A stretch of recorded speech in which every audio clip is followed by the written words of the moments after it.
Hola, ¿qué tal amigos seguidores de los Andes del periódico digital de Riobamba? Sean todos ustedes bienvenidos a esta cita informativa denominada Agenda Empresarial. Un espacio donde que buscamos tener una relación directa con los empresarios, con los personajes de Riobamba que hacen historia dentro de nuestra provincia. Y justamente hoy, sábado 27 de febrero, en pleno carnaval, este es un programa para todos ustedes. Venimos enseguida luego de saludar a nuestros auspiciantes. Muy buenos días. Con el auspicio de Abogado Defensor Pablo Aquilino Ábalos y Comercial Quitio Importaciones.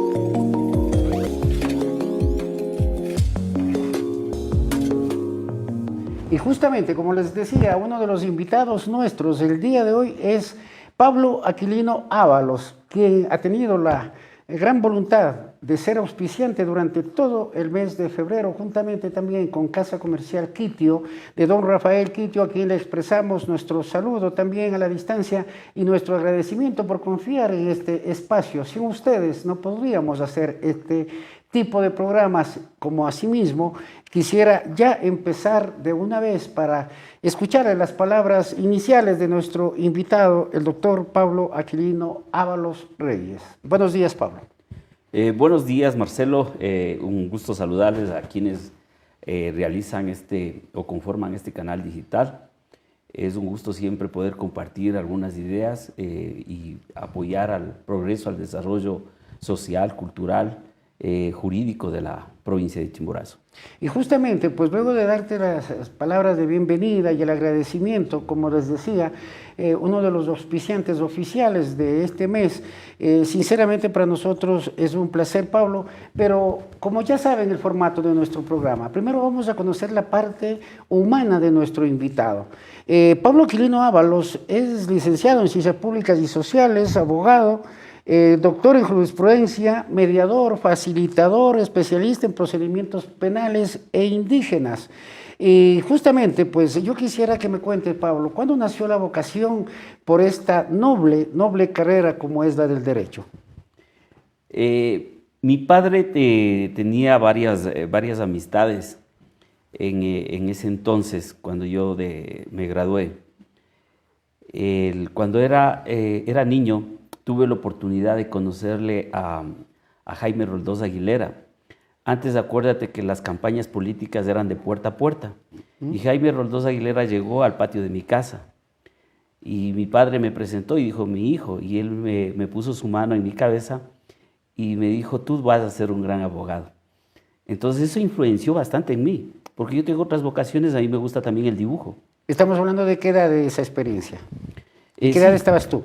Yo estaba prácticamente debo haber tenido unos 8 años, era pequeño. Mi hermano le gustaba escuchar, igual que mi padre, le gustaba escuchar los discursos de Jaime Roldós Aguilera. Teníamos, acuerdo, los discos de carbón y teníamos las caseteras. Entonces ellos escuchaban constantemente las frases y yo también durante mi desarrollo andaba escuchando eso. Y cuando tuve que tomar la decisión de ser entre arquitecto y abogado, decidí ser abogado. Y creo que fue la mejor decisión porque ahora los estás haciendo bien. Y para ir conociéndote un poquito más, la experiencia profesional, cuando yo preparaba el libreto, queridos amigos, sinceramente que yo lo veo un profesional muy joven, pero que ha ocupado, pues ya he tenido una experiencia vasta, en este caso, defensa de los derechos penales, civiles, laborales, patrocinio en procesos administrativos, análisis normativo, social, y lo que es más importante, ¿no?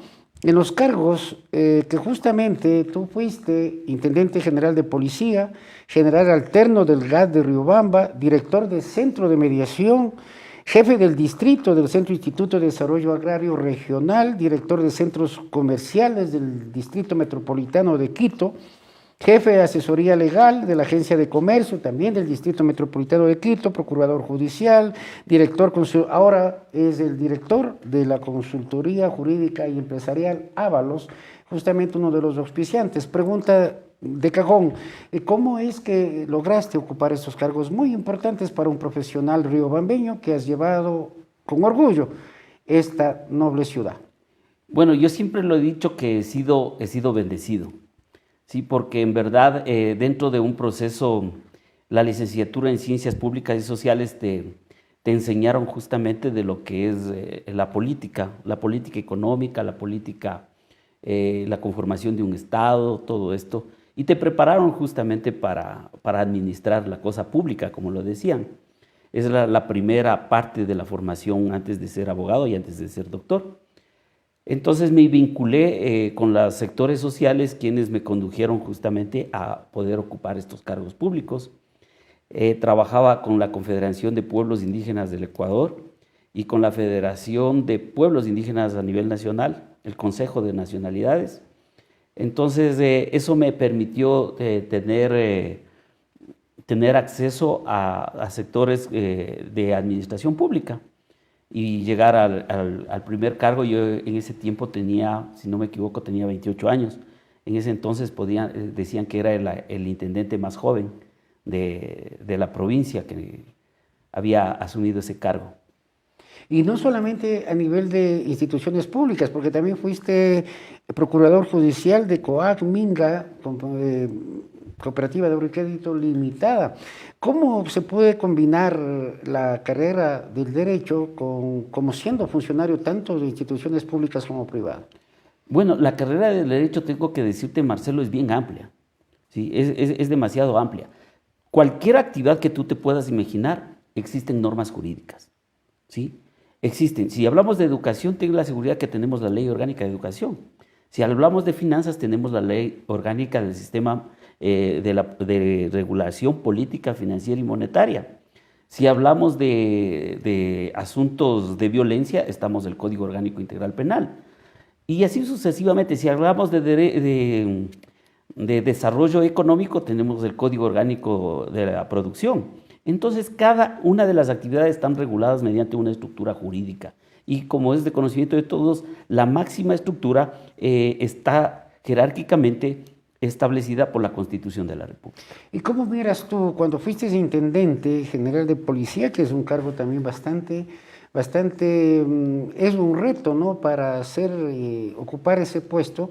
¿Y cómo miras tú cuando tuviste esa experiencia con los intendentes que han venido después de ti?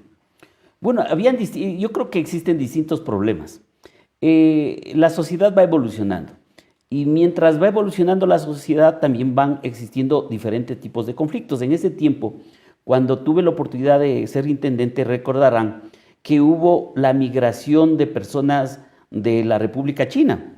Y justamente yo fui intendente en ese periodo y a mí me solicitaban que con la ayuda de la Policía Nacional y especialmente con la Policía de Migración, nosotros procedamos a poder evidenciar si es que eran legales o ilegales o que cumplan con los requisitos establecidos en este caso por la Ley de Migración. Yo tuve que a muchos extranjeros, no solo de la nacionalidad china, sino peruanos, colombianos, venezolanos que estaban aquí, cubanos que estaban aquí en el Ecuador y precisamente en la ciudad de Riobamba y en la provincia de Chimborazo, teníamos que, mediante un procedimiento, teníamos que deportarles, ¿no es cierto? Pero en caso de que ellos tenían la documentación correspondiente, garantizarles vuelta a su estadía en ¿Estamos hablando ciudad. de qué gobierno en la época que tú fuiste intendente?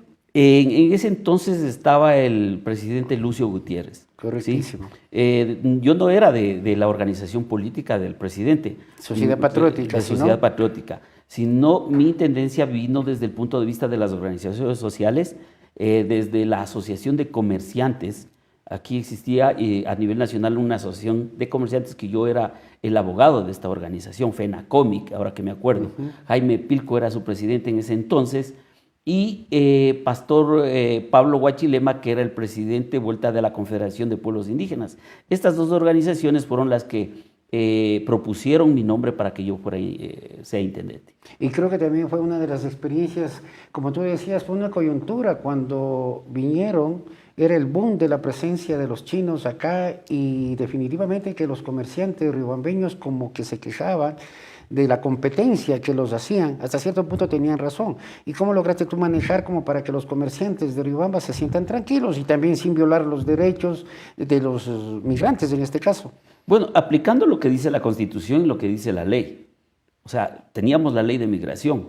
Si es que la persona extranjera cumplía tener su pasaporte y tener los documentos pertinentes para su estadía, teníamos que garantizarlo. Y a los que no, efectivamente teníamos que deportarlo. Había otros conflictos, y otros conflictos como los cuales estaban vinculados justamente con la pornografía infantil. ¿Sí? Existía un conflicto a nivel del Ecuador, la venta de CDs piratas también era otro de los conflictos en ese entonces, especialmente de la violencia hacia, digamos, de la violencia infantil, porque existía la venta de CDs pornográficos. Entonces esos conflictos tuvimos que asumirlos conjuntamente con la gobernación de ese entonces era el arquitecto Marco Chávez, era el gobernador. Con él teníamos que asumir esta responsabilidad de poder realizar ese control. En ese entonces los comerciantes, recuérdense ustedes, estaban realizando sus actividades en la calle Guayaquil, ¿sí? Ahí pudimos hacer habían máquinas, computadoras en las cuales hacían la duplicación de los material cinematográfico, musical y la creación justamente de esta pornografía que es prohibida por la ley hasta la actualidad. Y justamente pues también ahí me acuerdo que, porque vale la pena recordar en aquella época que tú fuiste intendente, también se crearon los primeros establecimientos de los juegos, de los Nintendos, donde que también tenían que de alguna forma regular esa apertura de tantos establecimientos, donde que los chicos iban y pasaban días enteros en vez de ir a clase. Sí, bueno, en ese entonces la intendencia tenía varios roles, ¿no? Ha evolucionado las atribuciones de la intendencia, pero en ese entonces el intendente era un juez, ¿sí? Era un juez que tenía que resolver en primer término la situación de los extranjeros. También tenía la obligación de hacer conjuntamente vuelta con las Fuerzas Armadas. Teníamos que ver que las empresas de seguridad privada, la utilización de armas cumpla con los requisitos establecidos por la ley de armas, ¿sí? O sea, no era permitido el uso de armas como ahora prácticamente se ve en la televisión, que todo mundo, especialmente las personas delincuentes, tienen armas. Nosotros realizábamos el control en ese entonces de armas, conjuntamente con las Fuerzas Armadas y la Policía Nacional. Qué bueno.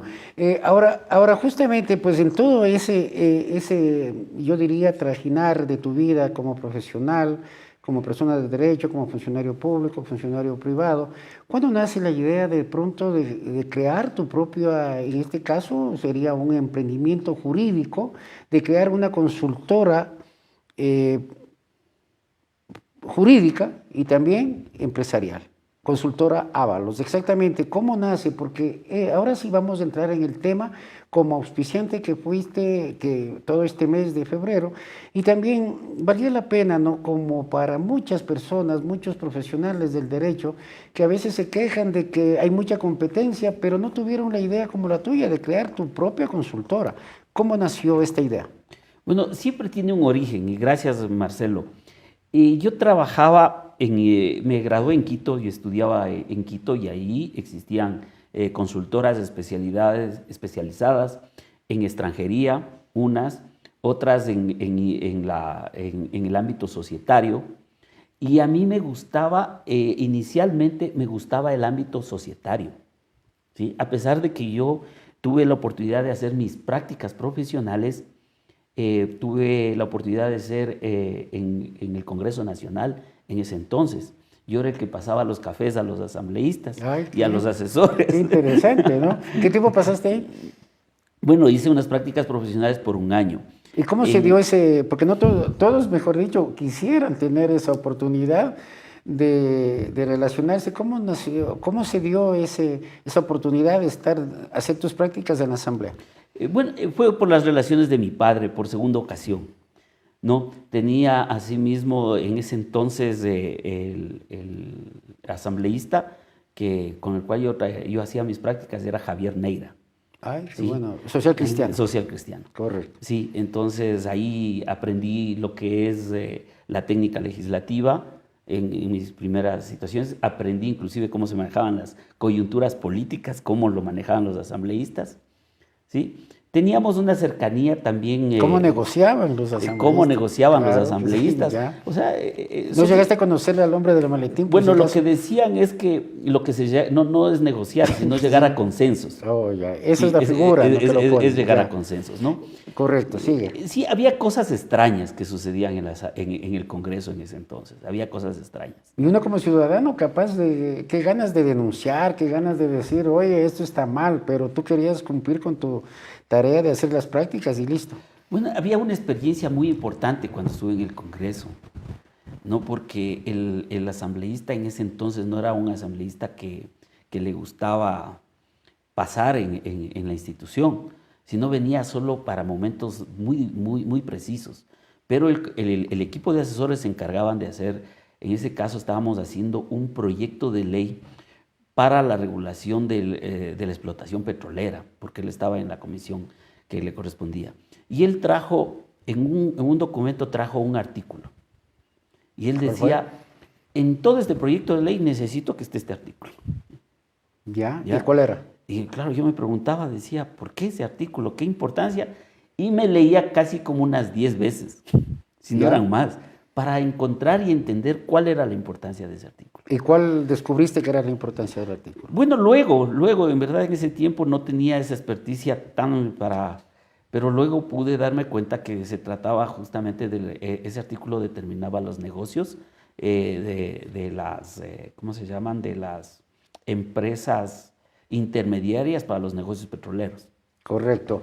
Entonces, ya tuviste esta experiencia y tú tomas la decisión de ponerte tu propia consultora.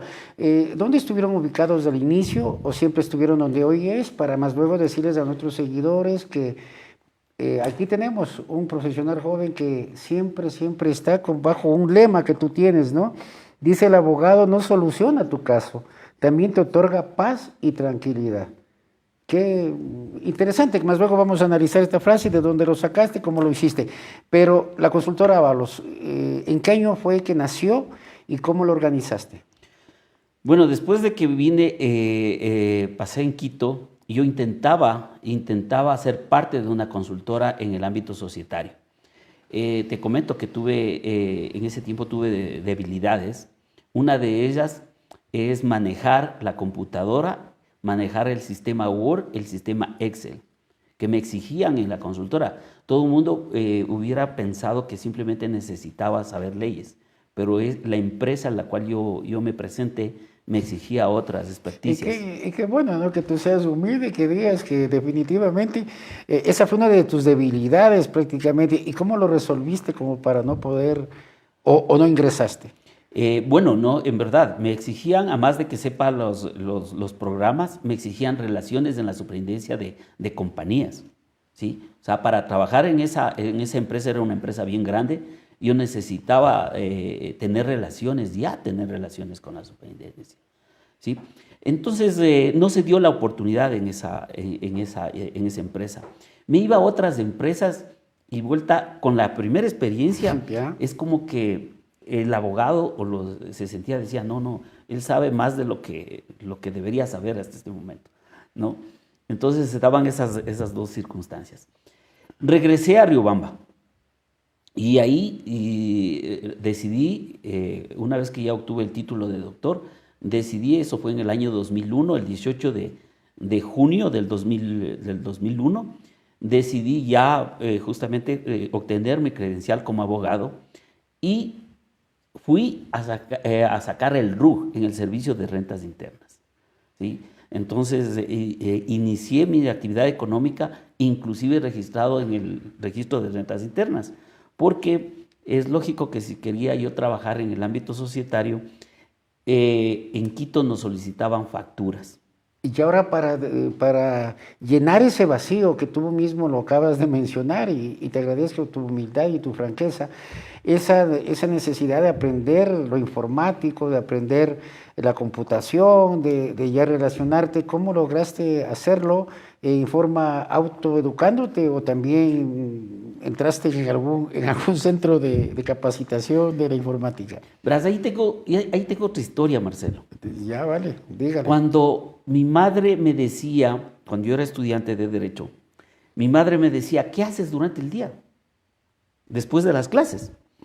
Y yo le decía, vea, me gustaba el gimnasio, gimnasia olímpica, me gustaba, y me decía, estudia igual que tu hermano Juan Alberto, estudia un curso de computación.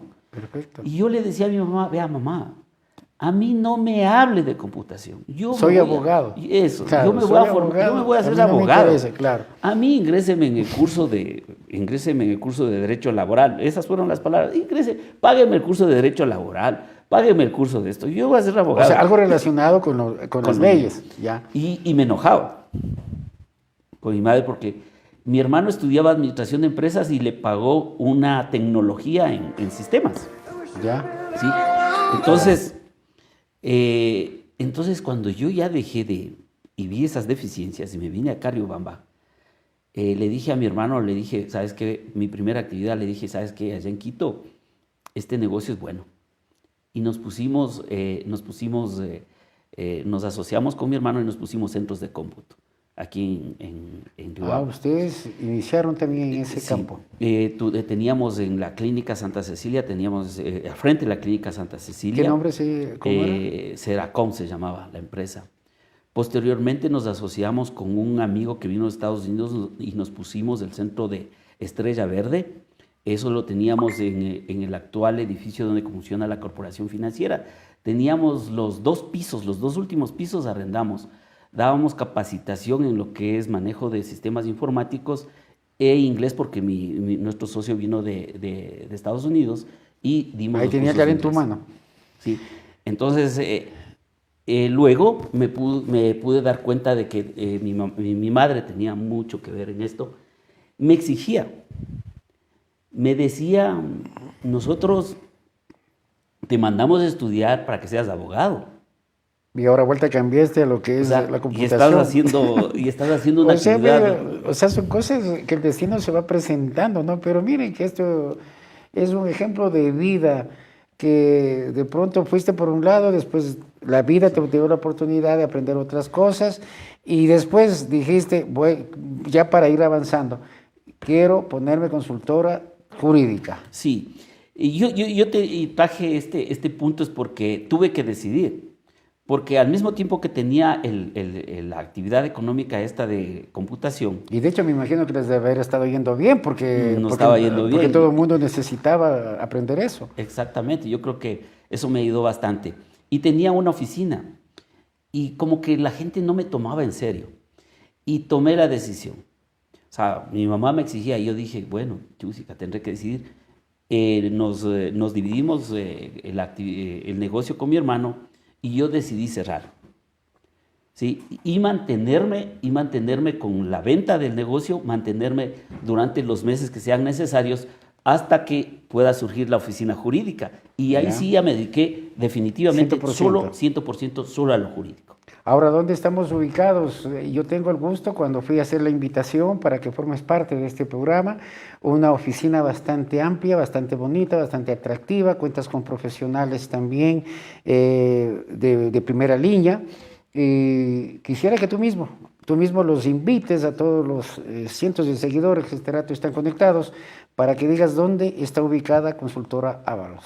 Bueno, la Consultora Ábalos está ubicada en la calle Larrea, 2127, entre la 10 de agosto y Guayaquil, en el edificio Tapia Ortiz. En los altos de ese edificio está nuestra consultora y como tú dices... ¿Quién no conoce frente o diagonal? O creo que es frente con la panadería La Vienesa. Sí, ahí cerca del Parque de Sucre.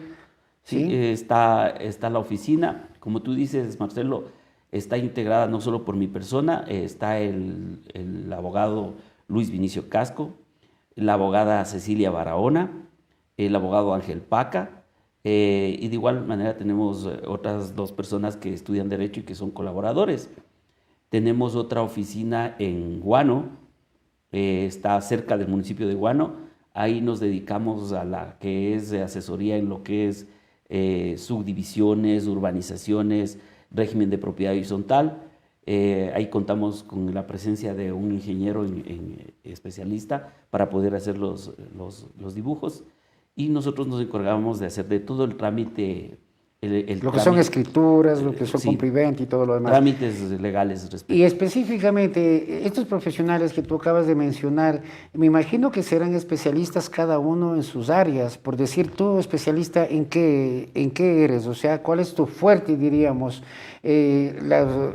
Los clientes que acuden a Consultora Ábalos, ¿qué pueden encontrar? ¿Especialistas en qué? Bueno, yo me especializo en administrar la oficina y de ahí, pero tenemos áreas. Sí, nosotros nos dividimos las especialidades. Tenemos el área en Derecho Administrativo y Societario, tenemos en el área justamente en aspectos de familia, ¿sí? Y el área en aspectos civiles. ¿Sí? En aspectos civiles es un poco más amplio, ¿no? Porque ahí tenemos lo que es cobranza y también estos trámites que son netamente de tierras. ¿Sí? Ya. A partir de la pandemia tenemos lo que es posesiones efectivas, inventarios de bienes hereditarios, partición de bienes hereditarios. Es algo que sucedió algo que resurgió en el ámbito de nuestra consultora. Y algo muy interesante, Marcelo, en el tiempo de pandemia, la consultora no paró.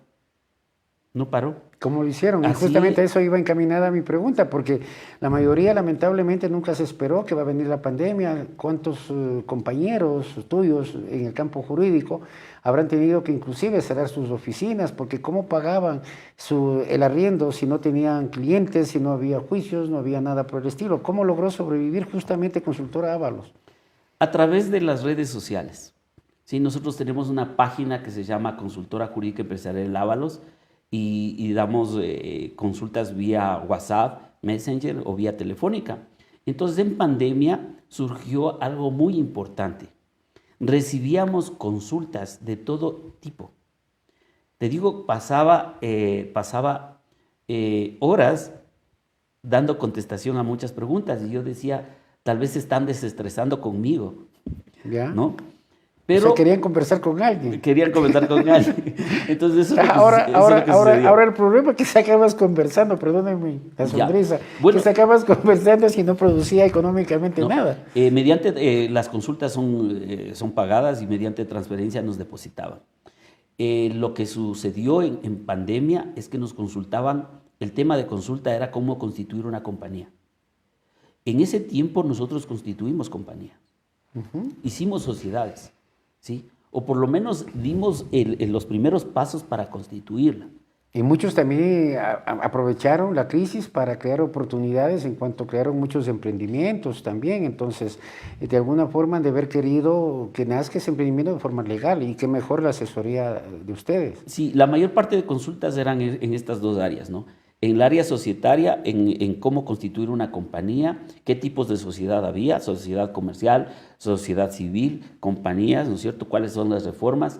Ahí hablábamos de lo que es la ley de emprendimiento e innovación, porque hubo una reforma en la ley de compañías, en el Código Laboral, e inclusive se crearon otras figuras de financiamiento como los fondos colaborativos o crowdfunding.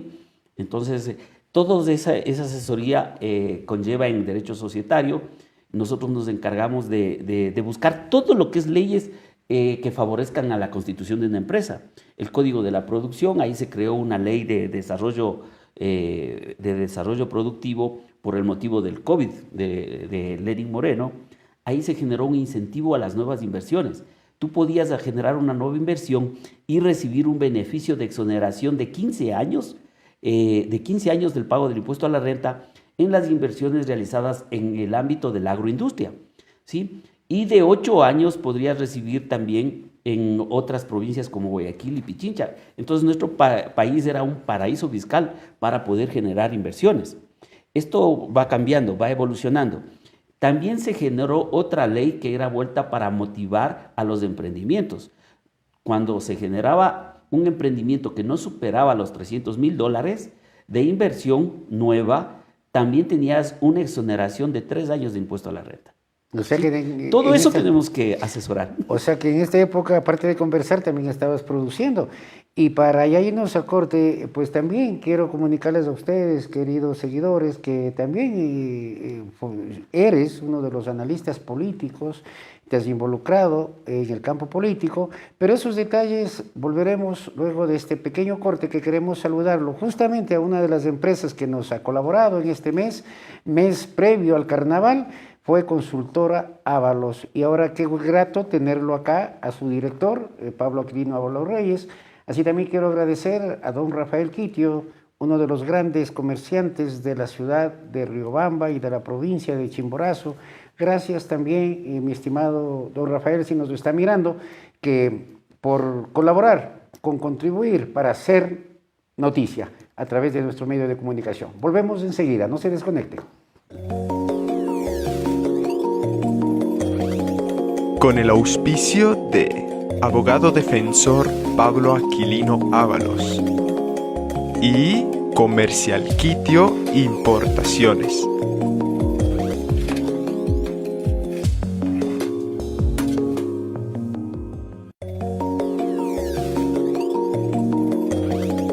Con el auspicio de Abogado Defensor. Queridos amigos, en esta mañana tan bonita de carnaval, queremos nuevamente agradecer la presencia de nuestro querido amigo del medio, Pablo Aquilino Ábalos Reyes, quien nos ha contado en la primera parte toda su historia de vida, ejemplo para todos aquellos muchachos que están encaminándose a ser abogados, a ser doctores de jurisprudencia. Miren, aquí tenemos un espejo de cuerpo entero, que cuando uno tiene voluntad, todo es posible. No hay situación que les impida a ustedes crecer. Y yo les dejaba, antes del corte decíamos que también tú te involucraste como analista político. ¿Cómo nace esa relación también? Que es muy importante. Ya mismo vamos a ver un video que te tenemos preparado con producción, para que me pareció interesante. Una declaración que tú lo hiciste a un importante medio colega de Riobamba, TVS exactamente, pero antes de esto quisiera que me cuentes cómo nace también la idea, porque para ser analista político debemos estudiar, debemos prepararnos, debemos estar al día en todo lo que acontece en nuestra ciudad y provincia. Bueno, el origen está primero en la formación que tuve. La Universidad Central del Ecuador tuvo mucho que ver. Nuestros estudios en la licenciatura de Ciencias Públicas y Sociales nos genera justamente el conocimiento de todo esto de que conlleva el quehacer político, y más que todo el quehacer del Estado. Algo que quisiera también, ahora que me dices, justamente hablas de la gloriosa Universidad Central del Ecuador, que también tuve la suerte de estar allá, y ustedes en la escuela, en la carrera de jurisprudencia, tenían maestros de excelencia. ¿De cuáles te recuerdas, por ejemplo, que estuvieron en la palestra política, en la palestra pública? ¿Quiénes fueron tus maestros? Bueno, habían muchos, cada año había un personaje muy importante dentro de nuestra formación, y eran ministros de la Corte, eran hasta presidentes de la República, ¿no es cierto? Bueno, yo tuve la oportunidad también de recibir de Rodrigo Borja. Sí, fue tu docente. Tal vez capaz que ni se acuerda de nosotros los estudiantes. Obviamente, yo no me recuerdo de tantos chicos de La Salle, ¿no? Y te comento que nosotros teníamos una expectativa bien amplia de la universidad. Yo siempre tuve una expectativa de la Universidad Central, pero los mejores profesores muchas veces no lo fueron ellos, pero sí influenciaron mucho en el pensamiento político de los estudiantes, porque ellos se dedicaban justamente a enseñarnos esto del quehacer político, mientras que los otros profesores nos enseñaban a lo que está en derecho, la historia del derecho, toda esa situación, introducción al derecho, código civil, código laboral, ley de minas, ley de tierras, todo eso. Habían profesores y otros que nos enseñaban, te digo, Marcelo, nos enseñaban hasta cómo hacer el nudo de la corbata. ¿Sí? Qué bueno. Teníamos una materia de ontología jurídica. Y en esa materia, además de que nos enseñaban los principios del abogado, nos enseñaban cómo llevar hasta nuestro atuendo. Deontología, para quienes no lo saben, es una ciencia relacionada con la formación de valores. Sí. Entonces nos enseñaban todo eso. Y gran parte de esto del análisis político está en la formación universitaria. Otra etapa es el hecho de que tuve la oportunidad de, como te dije, rendir mis prácticas profesionales o realizar prácticas en el Congreso Nacional. Posteriormente fui asesor, entre las varias actividades, del Consejo de Administración Legislativa de la Asamblea Nacional. Fui asesor de la Comisión de Derechos Colectivos de la Asamblea Nacional y también fui asesor de la Conferencia de Soberanía Alimentaria de la Asamblea Nacional. Hablamos de los diputados de aquella época, ¿de cuáles? En ese tiempo, De Chimborazo. en Chimborazo fue Marco Murillo, fue el asambleísta, ¿no? Ya. Con quien tenemos una amistad y una cercanía. Entonces, en ese tiempo trabajaba como asesor. Entre las actividades que tenía, tanto de dirigencia, de ejecutiva, se podría decir, y de asesoría, la mayor cantidad de mi desempeño jurídico es como asesor, ¿sí? Creo que tengo unos 2 o 3 cargos como director, intendente, jefe de la Secretaría en este caso, de Linda, hoy actualmente Secretaría de Tierras, era un puesto de director de centros comerciales, son cargos de director. El resto de cargos netamente son de asesoría. Ahora, esto que de ser analista político, ¿no te ha traído problemas? Por ejemplo, primero vamos a ver el video y luego comentamos, porque de veras que hay un video que yo creo que los políticos, a la gran mayoría, no le va a gustar. Producción, gracias. Y Crisis del sector político que tiene el Ecuador y que yo le he denominado un número de políticos idiotas, de punto de vista que carecen de conciencia social. Carecen de conciencia porque con ponerse una chompa o una gorra ya se va a solucionar los problemas de la provincia o del país. Cuando realmente lo que debe prevalecer es la propuesta. Las organizaciones políticas tienen una responsabilidad constitucional. Ahí, por ejemplo, yo digo que les digas a los políticos idiotas que no es solamente ponerse una chompa de cualquier partido político que sea. ¿Esto no te trajo quizás algunos comentarios negativos? No, más bien yo creo que hay muchas personas, inclusive medios de comunicación, que han tomado esta terminología para definir a aquellas personas, porque este término, si nosotros revisamos...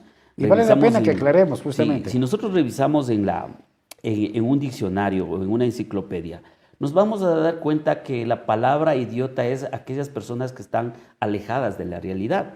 Por lo tanto, el término idiota, si bien es cierto, no es insulto. No es insulto, Aclaremos, culturalmente claro, posiblemente claro lo pueden tomar como insulto, pero ya, de acuerdo a la definición, no es un insulto, simplemente es una forma de definir un comportamiento de una persona en particular o de varias personas en particular, e inclusive de la sociedad. Ya, y esto lo dijiste para, como vuelvo a repetir, para un canal amigo, pero de alguna forma, pues, te veo muy eufórico, te veo muy, diríamos, espontáneo en esa entrevista, muy distinto a lo que estás acá. ¿Qué es lo que te molestó para que tú te refieras así a la clase política?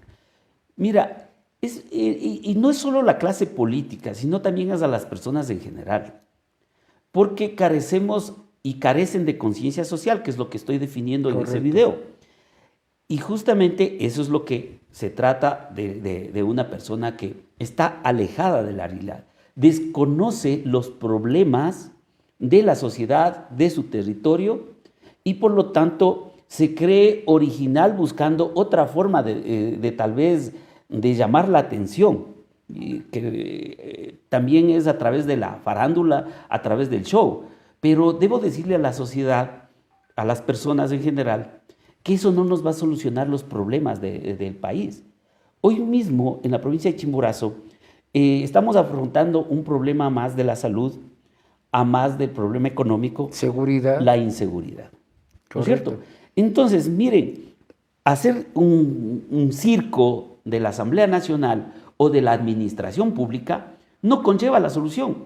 Yo podría decir, Marcelo, a algunos asambleístas, vean por favor, no legislen, no hagan nada, porque para hacer cosas que no sirven a la sociedad, preferible no hacerlo.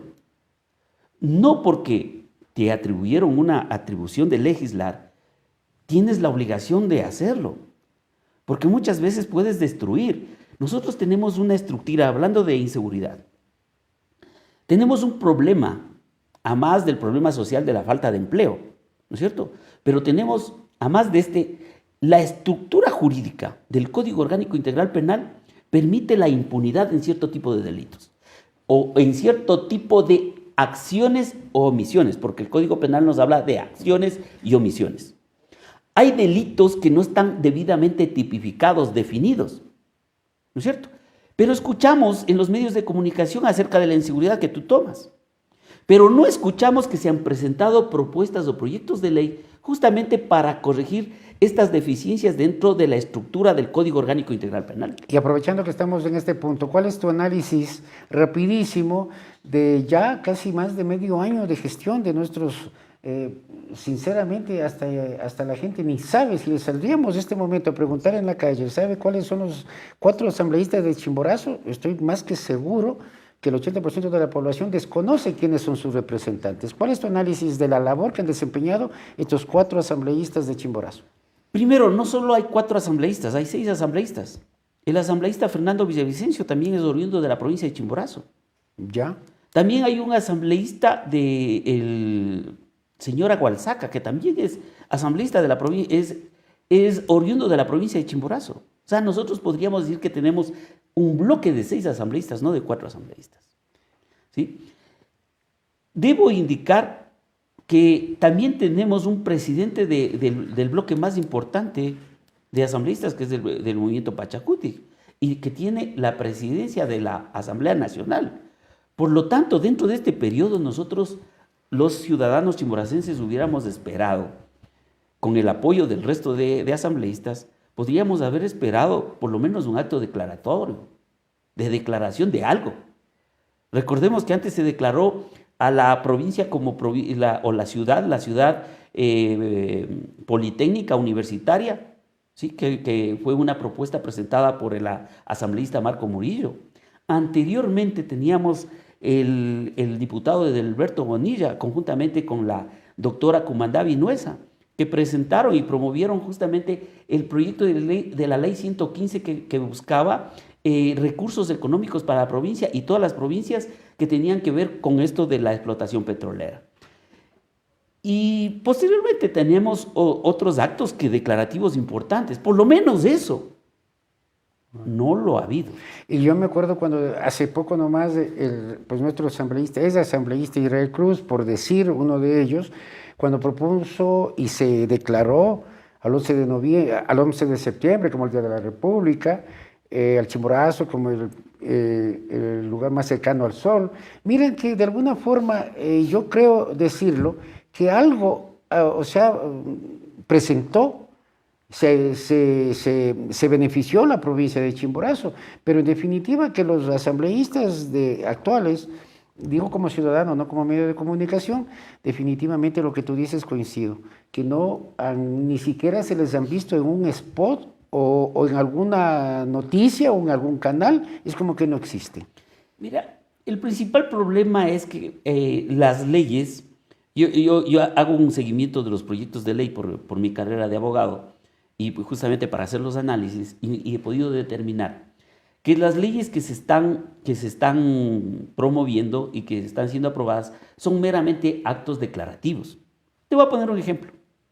La ley de la juventud, de los emprendimientos juveniles, que es una ley anexa a la ley de emprendimiento e innovación. Vea, ¿para qué hacer otra ley? Si ya tenemos la ley de emprendimiento e innovación. Correcto. Y generan un artículo que dice que van a buscar financiamiento para los emprendimientos. A ver, los chimboracenses, los ecuatorianos, lo que necesitan es cuál es el presupuesto. Si no hay el presupuesto, definitivamente esa ley es un acto declarativo. No sirve. ¿Sí? Hablamos la ley orgánica de las personas adultas. ¿Sí? De las personas adultas, aquellas personas que han cumplido los 65 años. También se determina financiamiento para emprendimientos o para actividades económicas para aquellas personas que son consideradas adultas mayores. Esa ley sin presupuesto no sirve. Tenemos una ley en donde que dice que se les exonerará el pago de los servicios básicos a los adultos mayores, ¿no es cierto? Pero si vamos a ver en el municipio de Riobamba o en los municipios del país, no se aplica la ley y es por eso que los adultos mayores están haciendo protestas. Correcto. Entonces, mientras haya leyes que no se ejecuten o no son ejecutables son simplemente actos netamente de saludos a la bandera, como saben manifestar. Por eso yo digo, Marcelo, preferible no hagan nada. Pero tampoco, Vea. entonces, ¿para qué se les dirigió? Vea, es que no porque... ¿Acaso no tienes tú lo que quizás coincides de que no tenemos la culpa quienes elegimos a esos malos representantes? Porque no podía ser que un candidato que llegó a ser asambleísta con grillete, por decirlo, pues de alguna forma como que no podemos nosotros de alguna manera también ser mea culpa que por nosotros, y ahora proponer que no haga nada tampoco está bien, porque en todo caso están percibiendo un salario que debe ser devengado. Entonces propongámosles que se reivindiquen. O sea, como tú dices, tiene grillete y seguramente lo tiene por alguna acción o por alguna omisión en el ejercicio de su diario vivir o en el ejercicio de su accionar público. Hoy puede reivindicarse, presentando algo que valga la pena. Claro. Para la sociedad ecuatoriana, no solo para los chimboracenses. Han pasado más de 2 meses discutiendo la famosa ley del aborto, teniendo cosas más importantes. Y justamente, Pablo, ¿cuál es tu criterio al respecto de la aprobación de la ley del aborto? Mire, la Constitución de la República nos dice que el Estado debe garantizar y debe proteger al niño desde la concepción, ¿sí? Entonces, si es que nosotros aplicamos la norma constitucional y que el Estado garantice, yo creo que vamos a encontrar una contradicción. ¿Cómo es de que establecemos un tiempo, un periodo para poder voluntariamente decidir si soy madre o no soy madre? Ahí tenemos que ver, en derecho tenemos, todos los derechos están a una misma jerarquía. Ahí tenemos otro derecho que está determinado en el artículo 66, numeral 10. Numeral 10 del artículo 66 de la Constitución de la República justamente es el derecho a decidir sobre su sexualidad y el de ser madre o no ser madre. Ahora, entonces aquí existen estos dos derechos que se deben complementar y armonizar en la creación de esta ley. Y tú que conoces, que has estado dentro de la Asamblea y conoces el procedimiento legislativo, ¿qué sucederá cuando de pronto ya el presidente se pronunció, dijo que va a vetar esta ley? ¿Cuál sería el fin de todo esto? O sea, todo el tiempo que han pasado en discusiones tras discusiones, se aprobó esta ley con la mayoría de la Asamblea. En el caso que el presidente vete esta ley, ¿qué sucede? Bueno, hay movimientos sociales como los movimientos feministas que están promoviendo desde el ámbito social, están promoviendo la generación que se apruebe esta ley, ¿no? Y hay otros movimientos también de los derechos humanos, de los pro vida que se denominan. Entonces yo considero de que la Corte Constitucional ha jugado un papel muy importante e inclusive que yo podría decir un poco contradictorio. Porque al hacer su interpretación del artículo 149 y 150 del Código Orgánico Integral Penal, donde que ya ha establecido justamente la despenalización del aborto para 2 casos, para las personas con discapacidad y para las personas violadas. Entonces, lo que ahora generó la Corte es que se establezca o se legisle por parte de la Asamblea Nacional un mecanismo para poder generar o ejecutar el aborto, ¿sí? ¿Quién nos puso en esta discusión? Es la Corte Constitucional, porque ya la despenalización del aborto ya estuvo mucho más antes. Correcto. Ya el artículo 150 ya lo despenalizó. Pero vuelvo a insistir en la pregunta. El gobierno veta, es decir, no da paso para que vaya al registro oficial, el tiempo que se han pasado discutiendo queda ahí, o cuál es el mecanismo para ya aclarar de una vez por todas. Regresa a la Asamblea Nacional, regresa el proyecto. Estamos hablando de cuántos meses vuelta. Sí, regresará, ahí tendría que pasar nuevamente a discusión de la Asamblea Nacional y posteriormente se deberá pasar un tiempo que la Asamblea debería resolver nuevamente. Entonces, dicho de otra manera, tenemos un poco más de tiempo. Y ya para ir concluyendo en la recta final, mi estimado Pablito, de ahí la importancia, miren que teníamos otro material con respecto a la propuesta que ustedes hicieron y que tú también estás dentro del grupo que proponen sobre la ley de ordenamiento territorial.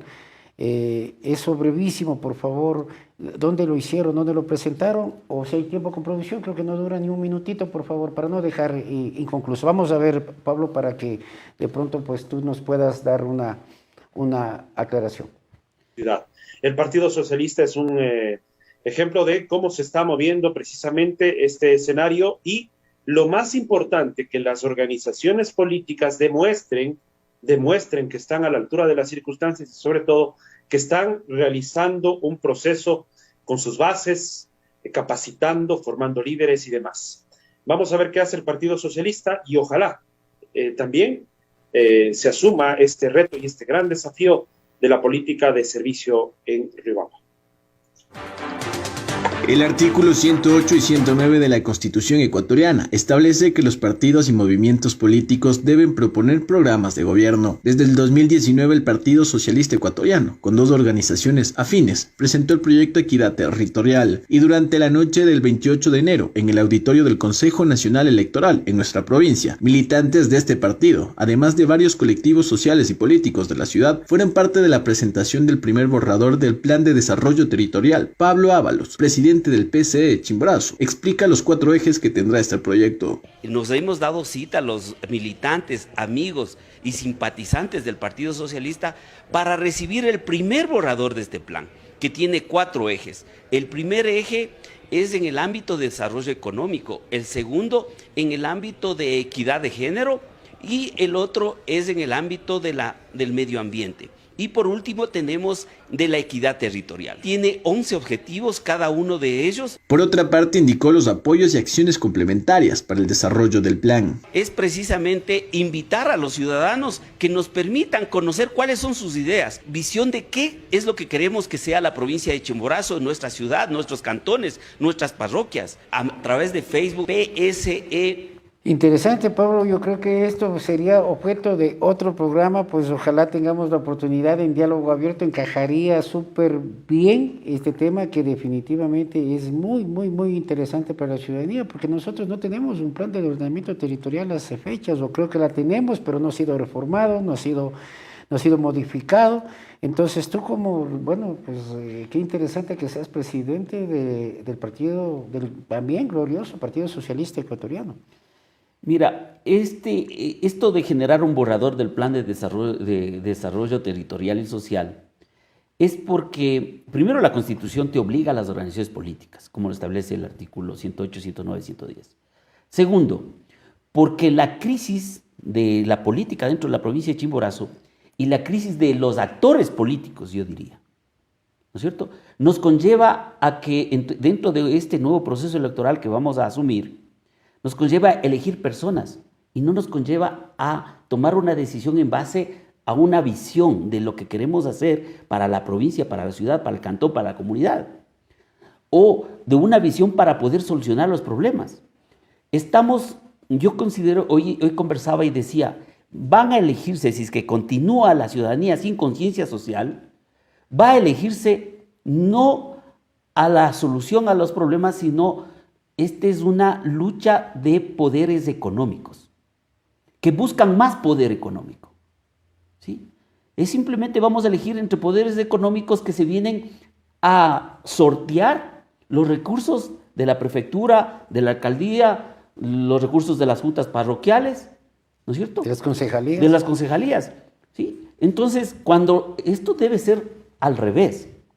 Yo creo que los ciudadanos, las personas, tenemos que elegir en base a lo que queremos que sea nuestra provincia. Y es por eso que iniciamos a construir, a elaborar este borrador con ciudadanos. Queremos saber qué es lo que piensan los jóvenes, inclusive los niños, las niñas.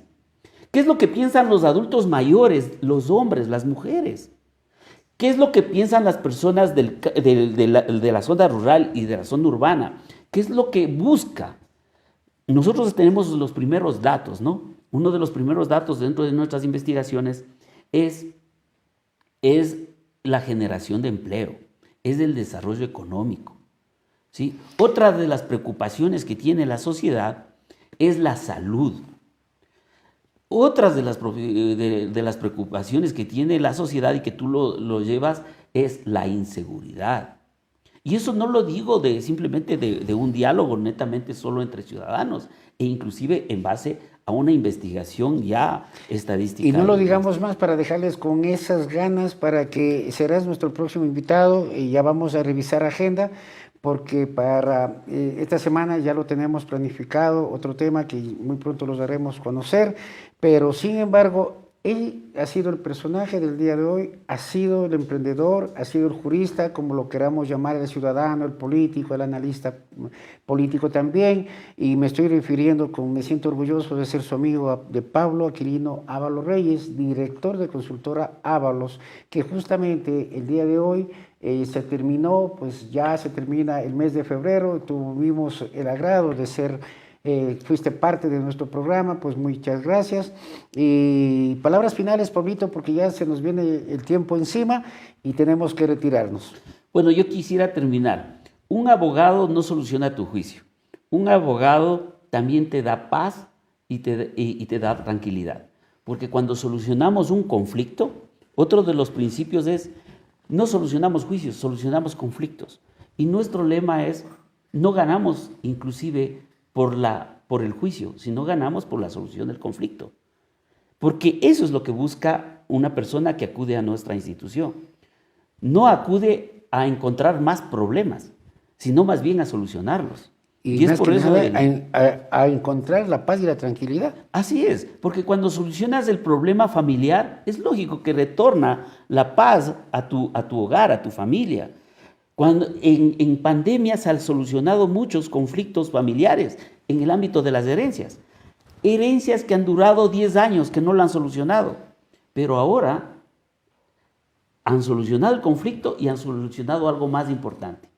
El poder reconstituir ese cariño, ese amor, esa amistad entre las familias que han estado en conflicto. Y así sucesivamente, entre amigos, entre vecinos, ¿no?